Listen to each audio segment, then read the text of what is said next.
ನನ್ನ ಹೆಸರು ಮಲ್ಲನಗೌಡ ಸಾಲಿಗೌಡ್ರ ಅಂತೇಳಿ. ಗದಗ ಜಿಲ್ಲೆ ನರಗುಂದ ತಾಲೂಕು ಕೊಣೂರು ಗ್ರಾಮದವ್ರು. ನಾವು ಹೆಸರು ಬೆಳೆ ಬಿತ್ತನೆ ಮಾಡಿದ್ವಿ, ಮಳೆ ಇದ್ದಿದ್ದಿಲ್ಲ.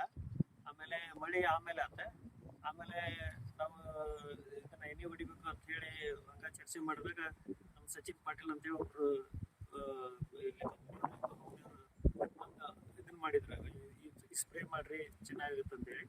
ನಾವು ಮತ್ತು ಹಂಗಾಗಿ ಅವರು ನಮ್ಗೆ ಒಂದು ಎಕರೆ ಡೆಮೋನು ಕೊಟ್ಟಿದ್ರೆ ಸ್ಪ್ರೇ ಮಾಡಿದಾಗ ಇಂಪ್ರೂವ್ಮೆಂಟ್ ಆಗಿತ್ತು. ಮತ್ತು ನಾವು ಅದು ಇಂಪ್ರೂವ್ಮೆಂಟ್ ಆಗ್ಬೇಕು, ಆಳಿನ ಖರ್ಚು ಎಲ್ಲ ಇದು ಆಕತ್ತೆ ಅಂತೇಳಿ ಮತ್ತೆ ಡ್ರೋನ್ ಒಂದು ಸಲಹೆ ಕೊಟ್ಟರು. ಡ್ರೋನಿಲಿ ಹೊಡೀರಿ, ಆಳಿನ ಖರ್ಚು ಮತ್ತು ನೀರಿನ ವೆಚ್ಚ ಎಲ್ಲ ಕಡಿಮೆ ಆಕತಿ, ನೀರು ಸಿಗಂಗಿಲ್ಲ ಅಂಥೇಳಿ ಅದಕ್ಕೆ ಅದರಲ್ಲೇ ಸ್ಪ್ರೇ ಮಾಡಿದ್ವಿ.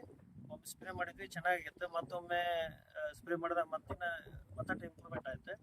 ಆಮೇಲೆ ಹೊಳ್ಳಿ ಒಂದು ಇಫ್ಕಾ ಕಂಪ್ನಿಯವರು ಒಂದು ಇದನ್ನ ಇಟ್ಕೊಂಡಿದ್ರು, ಯಾವುದಂದ್ರೆ ಬೆಳೆ ಇದು ಮಾಡಕತ್ತಿದ್ರು, ವೀಕ್ಷಣೆ ಮಾಡಕತ್ತ ಬಂದಿದ್ರು. ಅವ್ರು ನಾರಾಯಣ ಸ್ವಾಮಿ ಅಂತೇಳಿ ಸರ್ ಬಂದಾಗ ಈ ಬೆಳೆಗಳಿಗೆ ಗೊಬ್ಬರ ಹಾಕೋದು, ಕಾಳು ಗೊಬ್ಬರ ಹಾಕೋದಕ್ಕೆ ಆಮೇಲೆ ಇದನ್ನು ಸ್ಪ್ರೇ ಮಾಡೋದಕ್ಕೆ ವ್ಯತ್ಯಾಸ ಅಂತ ಹೇಳಿದ್ರೆ, ಆಮೇಲೆ ಕಾಳು ಗೊಬ್ಬರ ಹಾಕೋದಕ್ಕೆ ಭೂಮಿ ಫಲವತ್ತತೆ ಕಡಿಮೆ ಆಗತ್ತೈತಿ.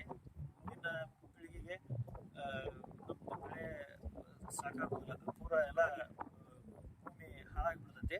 ಅದಕ್ಕೆ ಈ ನ್ಯಾನೋ ಮತ್ತು DAP ಇವೆಲ್ಲ ಹಾಕಿ ಸ್ಪ್ರೇ ಮಾಡಿದ್ರೆ ಪೋಷಕಾಂಶ ಎಲೆಗಳ ಮೂಲಕ ಹೋಗತಿ ಅಂತೇಳಿ ನಮ್ಗೆ ಸಲಹೆ ಕೊಟ್ಟರೆ, ಆ ಸಲಹೆ ಕೊಟ್ಟ ಮೇಲೆ ನಾವು ಮುಂದಿನ ಪೀಳಿಗೆಗೆ ಸ್ವಲ್ಪ ಅನುಕೂಲ ಇಲ್ಲ ಅಂತೇಳಿ ಇವನ್ನೆಲ್ಲ ಮಾಡೋಕೆ ಒಳ್ಳೇದಂತೇಳಿ ನಮಗೂ ಅನಿಸಿಕೆ ಆಗೈತಿ. ಆಮೇಲೆ ನಮ್ಮ ಬೆಳೆಗಳೂ ಮತ್ತು ಸಂಪೂರ್ಣವಾಗಿ ಇಂಪ್ರೂವ್ಮೆಂಟು ಆಗೈತಿ.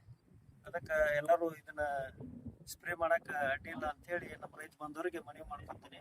ನೀವು ಒಂದ್ಸಲ ನಾವು ಹೇಳಿರಂತಲ್ಲ, ನೀವು ಅದ್ರ ಬಗ್ಗೆ ಸ್ವಲ್ಪ ಮಾಹಿತಿ ತಗೊಂಡು ಬೆಳೆಗಳಿಗೆ ಸಿಂಪರಣೆ ಮಾಡಿದ್ರೆ ನಿಮಗೂ ಸ್ವಲ್ಪ ಗೊತ್ತಾಕೈತಿ. ನಾವು ಹೇಳಿದ್ರಂತಲ್ಲ, ನಾವು ಮಾಡಿ ಅಂತೇಳಿ ನಿಮಗೆ ಹೇಳಕತ್ತೀವಿ. ನೀವು ಮಾಡಿದ್ರೆ ಒಂದು ಒಳ್ಳೆ ಇದು ಖಚಿತ ಮಾಹಿತಿ ಗೊತ್ತಾಕೈತಿ ಅಂತೇಳಿ ನಾನು ಮಾತು ಮುಗಿಸ್ತೀನಿ.